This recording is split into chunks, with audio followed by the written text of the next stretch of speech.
이 말씀 중심에서 애통, 그 상실의 희망에 대하여, 애통, 그 상실의 희망에 관하여 라는 제목으로 하나님 말씀을 증거하겠습니다.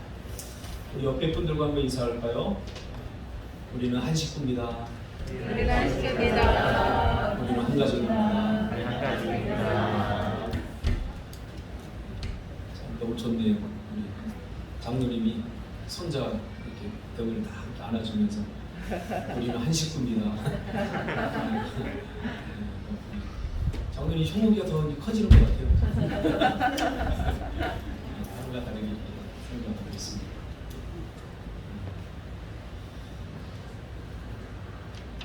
우리 저번 주에 심령이 가난한 자에 대해서 우리가 살펴보았죠.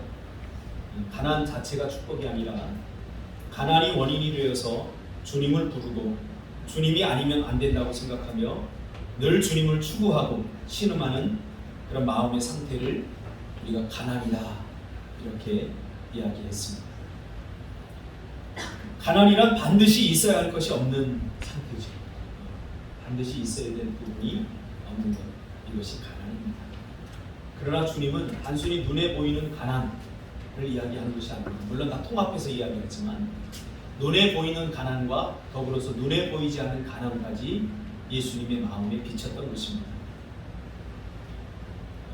예수님의 눈에 비친 가난한 사람들은 인생에 있어서 반드시 있어야 될 주님이 없는 사람들을 가리켜서 말하는 것입니다. 우리 인생에는 주님이 반드시 있어야 됩니다. 그렇지 않고 자기 스스로 문제를 해결할 수 있다고 자기의 시간, 자기의 힘, 자기의 스케줄을 깨지 않으려는 자기 규칙과 자기 원칙을 철옹성같이 쌓고 살아가는 사람들의 절망에 대해서 우리는 지난주에 살펴봤습니다. 가난은 가난 자체보다도 가난으로 인해서 희망이 없다는 것이 고통이지 않습니까? 가난한 사람들을 만나서 이렇게 이야기해보고 저도 가난해 봐서 아는데요. 가난이 뭐가 고통일까 이렇게 곰곰이 묵상해보면 가난 자체가 고난 아닙니다. 약간 불편할 뿐입니다. 가난하면 조금 불편하지 않습니까? 그런데 가난이 주는 이 고통은 뭐냐면 가난하면 별로 희망이 잘 보이지 않는다는 사실이에요. 우리 마음속에 주님이 있으면 날마다 희망임을 잊어서는 안 될 것입니다. 제가 살아보니까 그렇더라고요. 삶이 힘들고 어려워도 주님이 있으니까 희망이 생기더라고요. 그러나 주님이 없는 자들은 부자라도 날마다 절망을 끌어안고 살아가는 것을 저는 많이 경험해 보았습니다. 오늘은 주님이 애통하는 자는 행복하다고 말하는 것에 대해서 함께 말씀을 나누려고 합니다. 예수님의 생각은 세상의 가치, 우리의 가치를 거스르고 상식을 보기 좋게 부숴버립니다.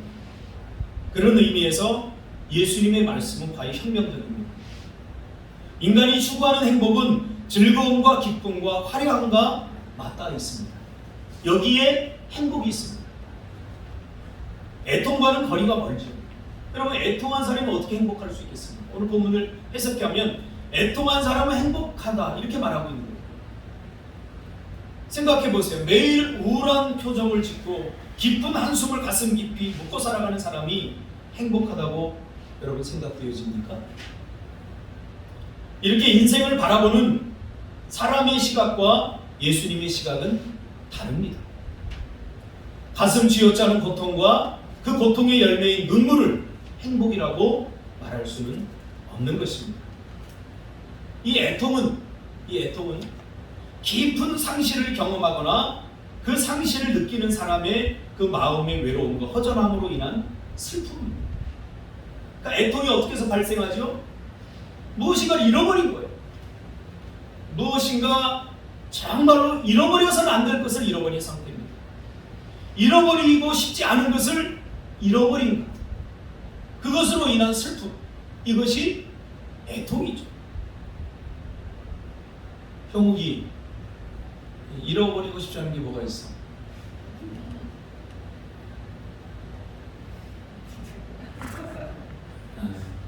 부모님의 사랑이라고? 내가 너를 지금 굉장히 괜찮게 보고 있거든.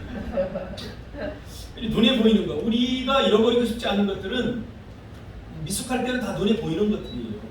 눈에 보이는 것들인데 우리가 점점 철이 들고 또 영적으로 깊어지면 우리가 잃어버리고 싶지 않은 것들이 점점 성숙해진다는 사실을 알게 됩니다. 돈 가지고 좀 없어도 돼요. 그러나 우리가 잃어버리지 말아야 될 것 있습니다. 눈에 보이지 않지만 그러나 정말로 소중합니다.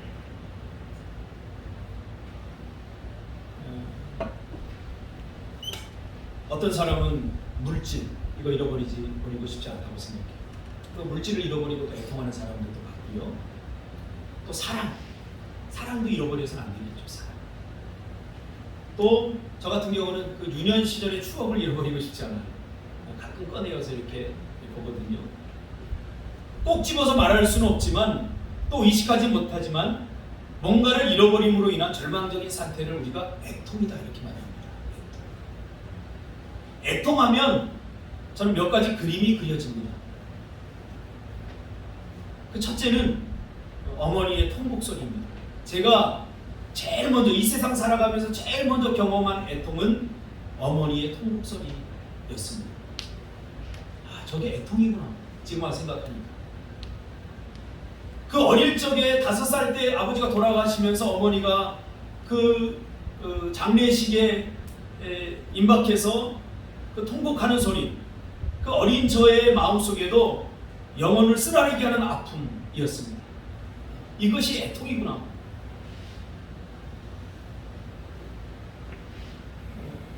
어릴 적에 상여를 이렇게 메고 나가거든요. 상여. 제주도 상여 있죠. 상여 없나요? 은혜가 주세요. 모르나요? 이렇게 사람 죽으면 이제 상여에다가 저 어릴 때는 사람을 이렇게 넣어서 사람들이 메고 장지로 갔거든요. 상여를 메고 그 뒤에 이제 저희 가족들이 쓰고 친척들이 쓰고 쭉 이제 아는 사람들, 지인들이 서서 그 상여를 따라가죠. 사람들이 앞에서 이제 종을 하나 갖고 어야 이야 하면서 이제 갑니다. 한 3km 정도 걸어갔던 것 같아요. 어머니가 이렇게 뒤를 따르고 저희들도 이렇게 따르면서 그 어머니의 모습 굉장히 안쓰럽더라고요. 애통하는 그 모습. 심지어 모든 사람들이 저희를 안쓰럽게 바라봤어요. 저희 집에 저희가 좀 괜찮게 살 때 허드렛 일을 해주던 아주머니들이 저희들을 이렇게 보면서 동경의 눈으로 이런 눈으로 바라봤어요. 그날을 아직도 잊지 못해요. 제가 첫 경험한 애통.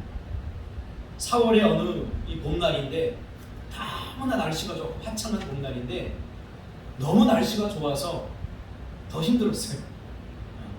날씨가 화창하고 날씨가 너무 밝은데 그 어머니가 울고 있고 우리는 아버지를 이별하라고 그 길이 너무나 좋았기 때문에 너무나 날씨가 좋아서 그 어린 마음에도 이 감당할 수 없는 이 애통의 마음들이 느껴지더라고요.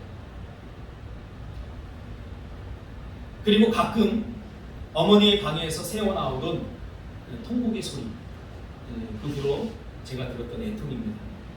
40 초반에 홀로 됐으니까 어린 자식 넷을 먹여 살려야 했던 그 어린 여인이 감당하기 너무 힘들고 두려웠던 현실이었죠. 그렇게 녹록하지 않았을 것이라고 이제야 비로소 깨달아집니다. 가끔 어머니의 그 방에서 통곡 소리가 들려요. 우리는 못 본 척 하고 방에 들어가 앉아 있었지만 그 울음소리에 억장이 무너지는 거죠. 또 어떤 억울한 일을 당했을까? 누가 또 가슴에 비수를 꽂는 말을 했을까? 참 그 어려운 일을 겪고 나니까 형제, 부모, 친척들이 던지는 한마디 한마디가 비수가 되더라고요. 다른 사람들이 하는 말들은 애통이 되지 않아요. 가끔 이렇게 어머니의 통곡 소리를 들을 때면 그 애통하는 마음이 쏟아져 나올 때면 그 어릴 적 제 마음이 한동안 우울했던 것으로 기억이 됩니다.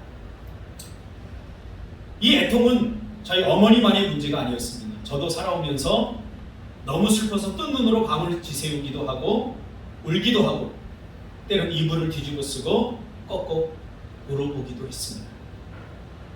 너무 억울해서 고함을 지르다가 울 기력도 없어서 멍하니 하늘만 바라보며 쓰라린 가슴 쓸어내리며 눈물을 삼킨 적도 있습니다. 저도 애통을 경험했습니다. 그 후 제 개인적인 경험으로도 애통이 행복일 수 없었는데 성경은 행복이라고 말하고 있습니다. 모든 눈물에는 원인이 있습니다. 이 애통에도 원인이 있기 마련인데 예수님이 말한 애통은 원인이나 이유에 대해서는 말하지 않습니다. 너 뭐 때문에 우냐? 뭐 때문에 그렇게 슬프게 우냐? 뭐 때문에 애통하냐? 라고 묻지 않습니다. 그리고 그 애통의 원인, 이유도 알고 싶은 마음은 없습니다. 주님이 그냥 애통이라고 표현하고 있습니다. 한 사람이 눈물을 흘리고 아픔을 겪고 있다면 원인과 이유와 상관없이 그것이 애통인 것이라고 말하는 것입니다. 한 사람이 슬픔에 잠겨 있고 한 사람이 애통한다면 저 사람이 왜 울지? 왜 슬퍼하지? 이를 따지기 전에 그 자체가 애통이라는 거죠. 근데 우리는 따져요. 왜 울어? 아, 이것 때문에 울어. 아니, 그게 울 일이야? 왜 우울해? 아, 이것 때문에 우울해. 그게 우울할 일이야? 배불러서? 따지지 말라는 거예요. 한 사람이 울고 있다면, 한 사람이 슬픔에 잠겼다면 그 사람이 감당하기에 너무 벅찬 일로 인해서 우울하고 애통이 하는 것입니다. 지금 예수님이 이야기를 하는 거예요. 애통하는 자로 복이 있다라고 말합니다. 예수님은 따지지 말라고 이야기합니다. 남들이 보기에 대수롭지 않은 슬픔이라고 할지라도 누군가 눈물을 흘리고 아파한다면 그것이고 애통인 것이죠. 그런 의미에서 예수님은 애통을 종교적인 용어에 국한시키지 않습니다. 죄로 인한 결과 거기에 묶어두지 않습니다. 물론 우리가 이 땅에 애통이 온 것은 죄의 결과죠. 죄의 결과죠. 그러나 예수님이 지금 이 애통을 이야기할 때 이것은 꼭 죄의 결과로 우리가 온 것은 아니다 라고 지금 확장시키고 있는 거예요. 예수님은 더 크고 넓은 의미에서 애통을 다루기를 원하십니다. 반드시 죄 때문에 죄책감으로 인해 눈물을 흘리지 말라 그 말이에요. 사람들은 살아가기 힘들 때 눈물을 흘립니다. 그렇죠? 해도 잘 안 돼. 제가 상담한 어떤 고등학교 친구는 제가 전도사 때 와서는 전도사님 내 인생은 왜 이래요? 고등학생이 내 인생은 왜 이래요? 해도 되는 게 없어요. 사는 게 너무 힘들어요. 여러분 생각해보세요. 고3이 뭐 이렇게 힘들겠습니까?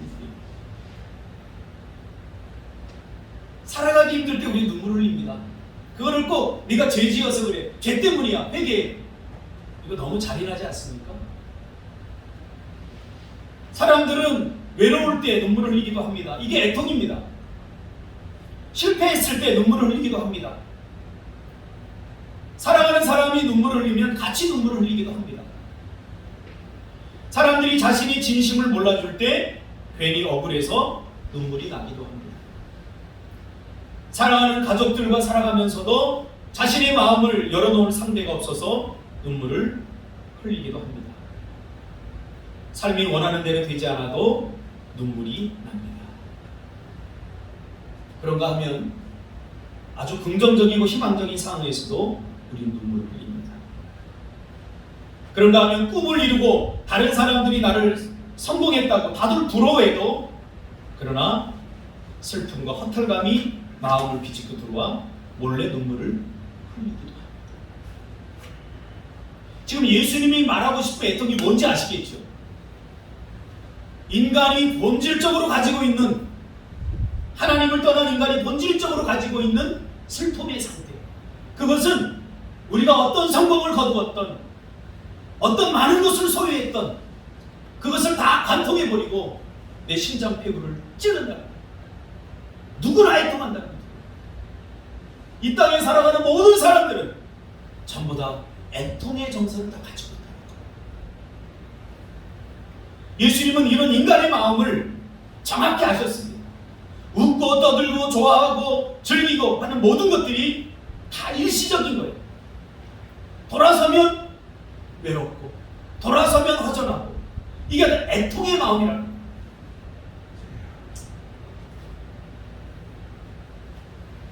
그럼 왜 인간이 애통하게 되느냐?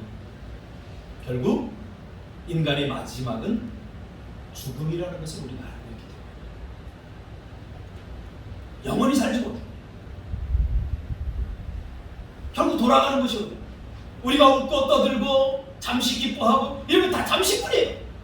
무엇 때문에 행복해하고 결국 우리는 죽음의 증상들 때문에 결국 우리는 죽어요. 이것이 우리를 엄습하고 있죠.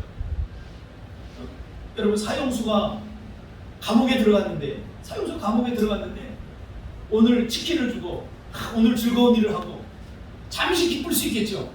근데 근본적인 두려움이 있어요. 어떤 두려움? 내가 언제 죽지? 내일 죽을지, 내일 사형이 집행될지, 모레 집행될지 몰라요. 이 사람에게는 잠깐 동안 순간적인 기쁨과 쾌락을 누릴 수는 있지만 그러나 그 영혼을 잠식하고 있는 게 뭐냐면 애통이라는 사실. 이 세상에 무엇도 해결할 수 없는 슬픔이 우리 인간의 그 본질 안에 깊이 뿌려박혀 있다는 사실. 지금 예수님은 이 이야기를 하고 싶어요.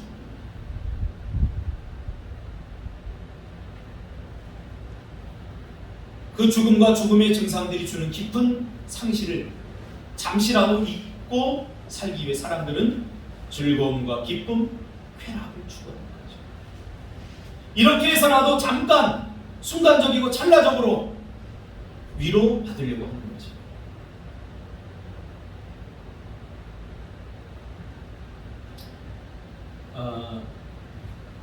꽤 괜찮은 생각 같아요.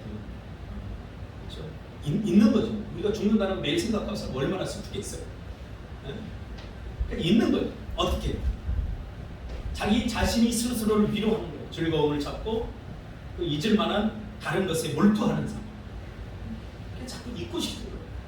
내가 죽는다는 걸 생각하면 여러분 슬퍼서 못 살아요. 그러니까 있는 거죠. 예수님은 인간의 삶은 원래 이렇게 눈물이 깊이 배어 있다고 말하고 있는 거죠. 부정하고 싶어도 부정할 수 없는 사실입니다. 근데 그 다음이 문제죠. 그 다음. 그래서 사람들은 이 깊이 배어있는 슬픔을 스스로 해결하려고 즐겁고 기쁘고 쾌락적인 것으로 잠시 있으려고 애쓴다. 이것은 스스로 해결할 수 없는 문제인데 스스로 해결하려고 어떤 것에 몰두하기도 하고 어떤 것에 빠져 살기도 한다는 거죠. 즉 위로가 될 수 없는 것들로 잠시 대처하려고 하는 것이죠. 위로는 인간이 만들어낼 수 없는 것입니다. 여러분 정말 고통당하고 힘들 때, 외로울 때 누가 여러분의 위로가 되는 거예요? 무엇이 여러분의 위로가 되는 거예요? 제 개인적인 경우 아무것도 위로가 되지 않아요. 잃어버린 것을 다시 갖다 놓지 않는 한 위로가 되지 않아요. 우리 죽은 아버지를 다시 살려내지 않는 한 우리 가족은 절대 위로받을 수 없어요. 내가 잃어버린 것들, 내가 소중히 여기고 잃어버리고 싶지 않은 것들을 잃어버렸을 때 우리는 그 데미지가 받습니다. 행복도 마찬가지입니다. 잃어버리고 싶지 않은데 깨어져 나가요. 그것도 깊은 상실감을 우리에게 줍니다. 그때 우리는 애통합니다. 이렇게 잠시뿐인 세상에서 순간적인 세상에서 인생을 즐기는 사람들에게는 위로가 필요하지 않다라고 예수님 말합니다. 왜요? 이미 자신들이 스스로 위로하기 때문이죠. 자기 스스로가 위로하고 있는 거예요. 지금 예수님을 따라 이 빈들에 와서 함께하는 자들은 스스로 자신들을 위로할 수 없을 만큼 가난하고 삶에 허기진 사람들입니다. 부자들은 돈으로 위로합니다. 성공한 사람들은 그 직분들로 위로받고 살아갑니다. 스스로. 그러나 여기 지금 예수님을 따라 나온 이 사람들은 스스로 위로할 만한 돈이나 권력이나 시간이나 친구나 뭐 이런 것들이 전혀 없는 사람들입니다. 그래서 예수님을 따라 나온 거예요. 아무리 내 인생에 눈을 씻고 찾아봐도 위로가 될 만한 것이 하나도 없는 사람들이에요. 그래서 예수님을 따라 나온 거예요. 예수님은 이것을 복되다고 하는 거예요. 이것을. 제가 처음에 개척교회를 하려고 하니 눈을 씻고 찾아봐도 도와줄 사람이 하나도 없더라고요. 마음이 얼마나 외롭고 마음이 얼마나 시리는지. 제가 대학 들어가서도 그랬어요. 저희 집에서 등록금을 한 번도 대준 적이 없어요.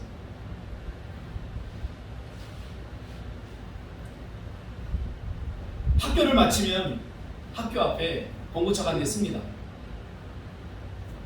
거기에 저와 같은 마음을 가진 애통하는 친구들이 그 차를 탑니다. 그 차는 1시간 조금 더 걸려서 구리 도금공단으로 갑니다. 이제 가면 도착하면 뉘엿뉘엿 해가 지죠. 가면 도시락 하나씩을 줘요. 차 안에서 이제 그걸 까먹어요. 그리고 도금공장에 들어가서 한시도로 일을 합니다. 그 가스레인지 보면 이렇게 불 들어가는 뭉툭하게 생긴 거 있죠? 그거 도금하는 거 작업했습니다. 가스레인지 쓸 때 제 기억하시기 바랍니다. 밤새도록 그 니켈 그 냄새 맡으면서 뿌리는 걸 하고 잠을 쫓기 위해서 커피를 몇 잔을 마시고 밤이 지나갑니다. 그리고 아침이 되면 해가 이렇게 떠오르는데 학교에 오죠. 학교에 오면 책풀실에 들어가서 잠시 눕습니다. 오기 전에 딱 한 40분 50분 시간이 나요. 다 그 누워서 그 교실 바닥에 신문지 몇 장 깔고 친구들 위에 누워서 이렇게 있으면 전부 다 행복해 보여요. 어떤 친구 이렇게 누워서 기도하기도 하고. 저는 그때를 잊을 수가 없습니다. 정말 그때 하나님의 위로가 있었거든요. 그래서 저는 예수님이 지금 이 말을 하는데 이게 무슨 말인지 알아요. 너무나 힘든 삶, 애통에 처해 있는 그 삶 자체가 복은 아니에요. 절대로. 전 다시 돌아가고 싶지 않아요. 내가 살아온 인생 다시 돌아가고 싶지 않아요. 절대. 그 삶 자체가 행복은 아니에요. 그러나 그렇게 하고 그 잠시 누웠던 그 1시간의 축복, 그 짧은 50분의 축복, 그때 하나님이 말할 수 없는 은혜를 부어주시고 말할 수 없는 위로를 얘기해 주셨어요. 조금만 참아. 기다려. 그때는 기도응답도 얼마나 잘 됐는지 모르겠어요. 하루는 너무 피곤해가지고 하나님 종각되게 해주세요. 이 과거 너무 힘들어. 잠 좀 쉬고 자고 싶어요. 그런데 과 대표가 와가지고 종각 기도를 얼마나 잘 응답해, 얼마나 큰 위로가 있었던지.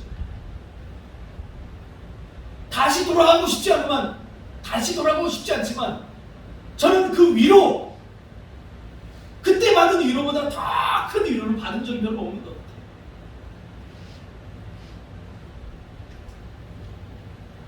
잘 것 다 자고 모든 것이 다 채워진, 스스로 자신의 삶을 위로하려고 하는 사람은 하나님이 위로부터 주시는 위로를 경험할 수 없는 거죠.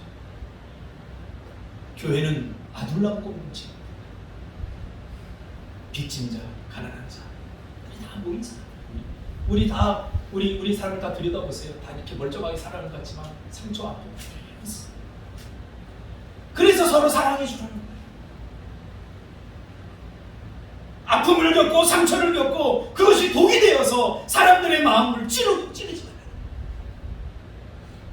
좀 사람이 미워 보이면 그 모습이 내 모습 안에 있어. 나도 그랬는데 누군가가 나를 용서해주고 나를 품어줬기 때문에 내가 여기 존재하는 거예요. 이 애통이 독이 돼서는 안 돼요. 상처가 돼서는 안 돼요. 이 애통이 위로가 돼야죠. 위로.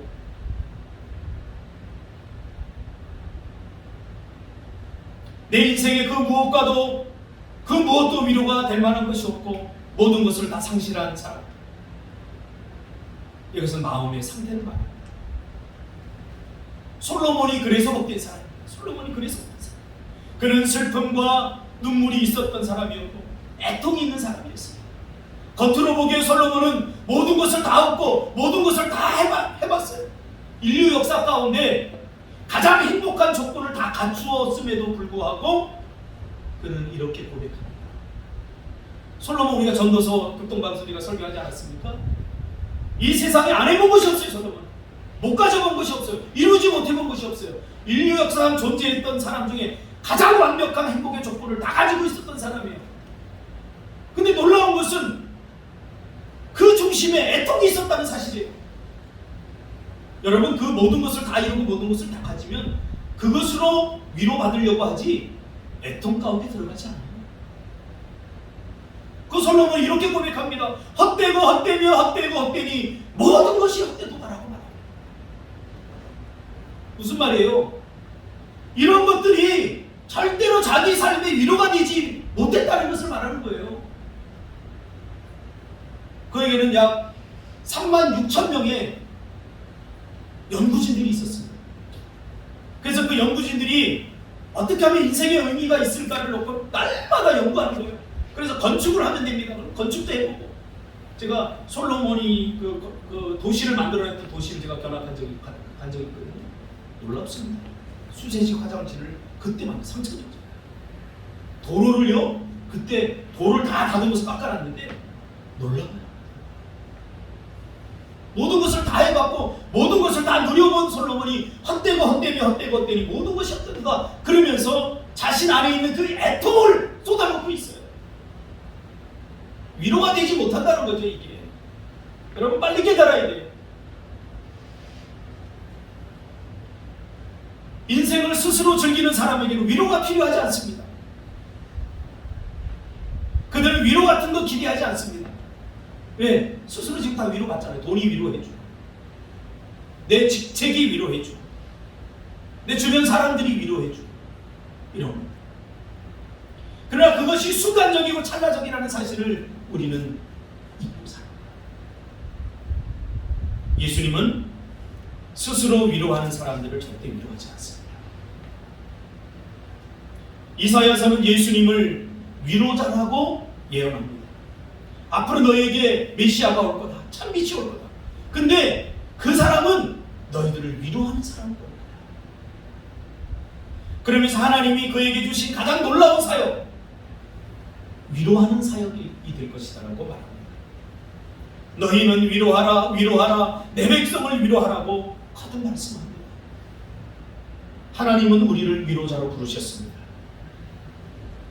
이 위로는 세상이 줄 수 없는 위로입니다. 세상의 모든 상실감을 뛰어넘을 수 있는 위로입니다. 심지어 죽음의 증상들과 죽음의 상실까지도 이기게 하는 위로. 그 위로는 세상에서, 내 안에서 만들어지지 않습니다. 하나님께서 주시는 위로입니다. 그래서 우리는 하나님의 위로를 기대해야 됩니다. 예수님은 십자가에서 이 하나님의 위로를 받았죠. 자신의 목숨보다 중요한 게 어디 있겠습니까? 자신의 목숨을 내놓으며 고통당하는 그 순간을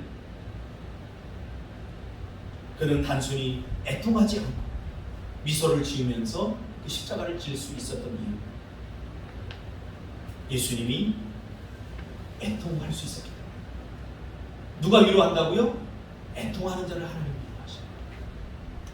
괜히 지지 않아도 될 다른 사람의 짐을 져주는 사람, 괜히 고생하지 않아도 될 고생을 사서 하는 사람. 참 이 친구들 보면 참 내가 지금 와서 생각하면 이해가 안 돼. 이게 뭐 때문에 있지? 여기까지 누구 믿고 여기까지? 좀 나한테 좀 솔직하게 얘기해줘. 애통하는 자, 애통하는 자.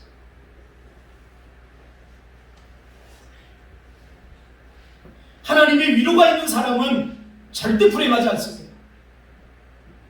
저는 정말 행복한 목회자입니다. 뭔가 풍성하고 이 경치 좋은 곳에서 목회해서가 아닙니다. 저에게는 아직도 갚아야 될 빚이 산더미처럼 매일매일 하루하루의 삶이 살아오는 밤 같은 삶입니다. 때로는 불안하기도 하고 때로는 두려움이 엄습하기도 합니다. 그러나 제가 행복할 수 있는 이유는 제 안에 애통이 있기 때문에. 그 애통이 있기 때문에 하나님의 위로를 받습니다. 괜찮아. 힘내. 사람들이 전해주는 말은 신경질 나고 분노가 오르는데 도와주지도 못할 만큼 무슨 위로가 된다고. 그런데 하나님께서 위로부터 주신 위로는 정말 위로가 돼요. 정말 위로가 돼요. 얘야 좀 참아. 그럼 그냥 참았죠. 좀 기다려. 그럼 그냥 기다렸죠. 하나님의 관점에서 보면 이 하나님의 위로를 받지 못하는 사람이 불행한 사람이다 라고 말하고 있는 거죠. 제가 목회가 가장 힘들 때 정말 전기세 2만 원이 나는데 그거 낼 돈이 없어서 집사람하고 끙끙대면서 고통당할 때 저희 어머니가 하늘나라로 가셨어요. 그 마지막을 전 지켜보지도 못했어요. 이미 무덤에 들어가 있는 간 후에 제가 갔어요. 눈물 한 방울 제가 흘리지 않았어요. 제가 결심을 했거든요. 사람들 앞에서 눈물을 흘리지 말자.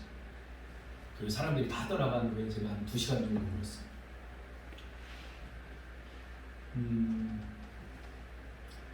너무나 안쓰러워서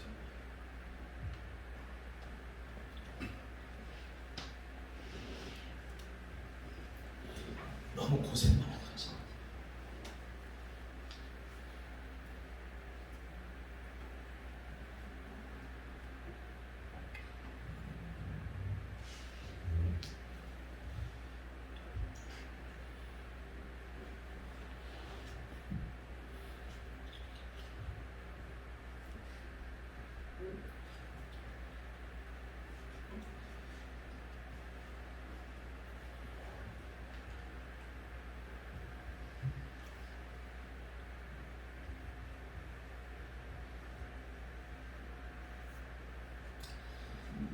너무너무 제가 힘들었는데 주님이 이 말씀을 해주셨어요.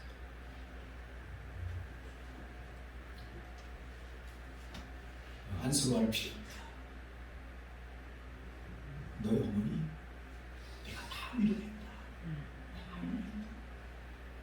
네가 보기엔 힘들고 네가 보기엔 자식인 네가 봐도 참 안쓰러워. 그런 삶을 사셨지만 애야 너무 마음 아파하지 마. 내가 네 어머니 충분히 위로했어. 이 애통을 하나님이 들으시고 저희 어머니를 위로해 주셨더라고요. 이미 어머니가 이 하나님의 위로를 먼저 받으셨구나 이 생각이 딱 드니까 이 하나님이 깨달음을 주시니까 그 다음부터 마음이 얼마나 편해지는지.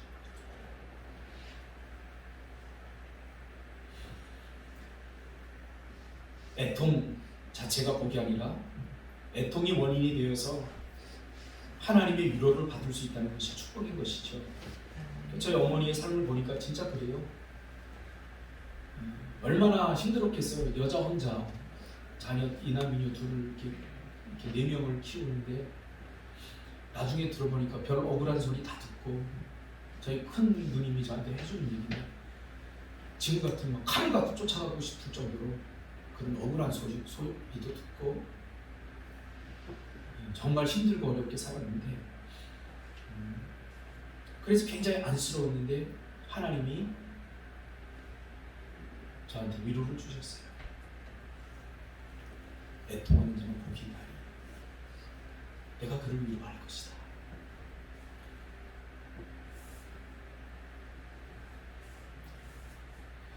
지금까지 여러분 살아오면서 남몰래 흘려있던 눈물들이 있지 않습니까? 상처와 아픔으로 인한 그 생채기들을 다 갖고 있지 않습니까? 다시는 기억하고 싶지 않은 상실과 상처들, 슬픔들. 여러분 이것이 인생입니다. 이걸 스스로 해결할 수 없습니다. 이 애통을 가지세요. 애통을 끌어안으세요. 이 애통을 끌어안을 때 하나님의 위로를 경험할 수 있습니다. 이 하나님의 위로가 있는 자를 우리가 불행하다고 말할 수 있을까요? 절대 불행하지 않습니다. 그러기에 눈물이 복인 것입니다. 때로는 우울한 것이 복이 될 수 있습니다. 내가 선택하지 않은 슬픔과 눈물이 복이 될 수 있는 것. 모든 인류는 다 애통이 있습니다. 애통하지 않은 척 할 뿐입니다. 그리고 나름대로 가짜 위로를 받으면서 살아가고 있습니다. 이 세상에서 가장 불쌍한 사람은 예수님으로부터 위로받지 못하는 사람입니다. 저는 아직도 기억나는 분이 있습니다. 황신자 권사님, 감리교. 제가 한참 사춘기를 겪으면서 삶과 죽음의 고통에서 방황할 때 새벽거리를 방황하고 제가 다니던 조그만 개척교회 지하에 냄새나는 그 개척교회 제가 다녔거든요. 거기를 딱 들어갔는데 이 선생님이 밤새도록 제가 죽음의 증상을 끌어안고 다녔으니 이런 꼴이 말이 안 있겠죠. 이 선생님 아무 말도 하지 않고 제가 17살 때인가 18살 때인데 32살인가 그랬어요. 저를 꼭 안아줬어요. 들어갔는데 내가 아무 얘기도 안 했어요. 근데 제 모습 속에서 애통을 발견한 것 같아요.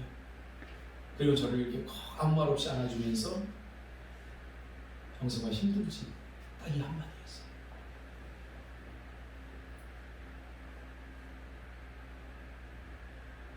지금도 그 선생님이 저를 안아줬던 그 따뜻한 온기가 여기 안에 남아있어요. 예수님의 위로였죠. 예수님의 위로. 그 후로 제가 청소년 사역을 하면서 나도 안아주긴 되겠다. 제가 한 거 다른 거 없으면 안아주기만 했어요. 안아줘. 왜? 내 안에 예수님의 온기가 남아있으니까. 내가 뭐 인격적으로 탁월하고 특별해서가 아니라 적어도 제 안에는 제가 애통할 때 저를 안아줬던 그 따뜻한 온기가 남아있다는 걸 저는 알기 때문에 저의 과거의 아픔과 상처들이 가난들이 저에게 상처와 아픔으로 도구로 쌓이지 않는 이유, 그것은 예수님의 그 따뜻한 마음이 내 인생을 관통했기 때문입니다. 이 하나님의 위로가 저와 여러분 안에 있지 않습니까? 또 다른 누군가의 슬픔과 눈물을 그래서 우리는 위로할 수 있습니다.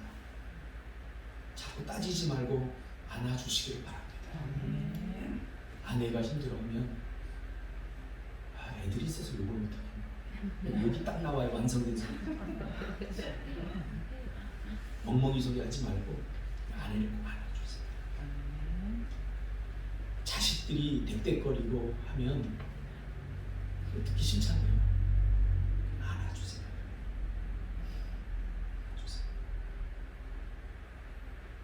왜? 우리 안에 이 하나님의 위로의 따뜻한 온기가 흐르고 있잖아요. 이 하나님의 거룩한 터치, 이것이 사람을 살리고 위로가 되는 것입니다. 그러므로 눈물이 있는 자, 애통이 있는 자가 복된 것입니다. 여러분, 애통이 있습니까? 당연합니다. 왜냐하면 당신이 바로 위로자이기 때문입니다. 이것이 애통이 주는 희망인 것입니다. 기도하겠습니다.